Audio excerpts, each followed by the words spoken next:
Imagine starting your car on a freezing morning and instead of that smooth idle you expect, the engine starts stumbling. Maybe you hear a faint pinging sound like marbles rattling in a tin can, or even worse, it just dies right there in your driveway. This is exactly the kind of headache you are looking at when your vehicle stores a P050B code. And honestly, you should treat this as a high priority fix because it is not just about a rough start. This code means your engine's brain, the powertrain control module, has lost its ability to properly manage the ignition timing when the engine is cold. Think of the powertrain control module as a conductor of an orchestra where every sensor is a musician. During a cold start, the engine needs a very specific timing strategy because the combustion chambers are cold, and the fuel does not atomize as easily as it does when things are hot. To get this right, the computer looks at a huge amount of data from the crankshaft position sensor, the camshaft position sensor, the engine coolant temperature sensor,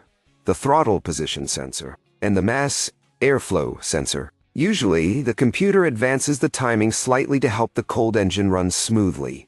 But if it detects that it cannot control this process, it throws the light on. If you ignore this, you are looking at a fast track to ruining your catalytic converter, which is a very expensive repair, not to mention your fuel economy will absolutely tank. When you start troubleshooting, you should not just start swapping parts. First, look for any heavy oil contamination on the crankshaft or camshaft sensor connectors, because oil can mess with the electrical signals. You will want to use an oscilloscope to see what is actually happening. When you probe the signal circuit with your positive lead and ground the other, you should see a beautiful, even waveform on the screen as the engine runs. If you see jagged spikes or weird gaps in that pattern, you have likely found a bad sensor or a broken wire. Make sure you are getting a solid 5-volt reference signal from the computer too. If that voltage is missing at the sensor but present at the computer, you have an open circuit hidden somewhere in the harness. Take a look at technical service bulletins, like the 1801113 for Jeep or the EXS J303014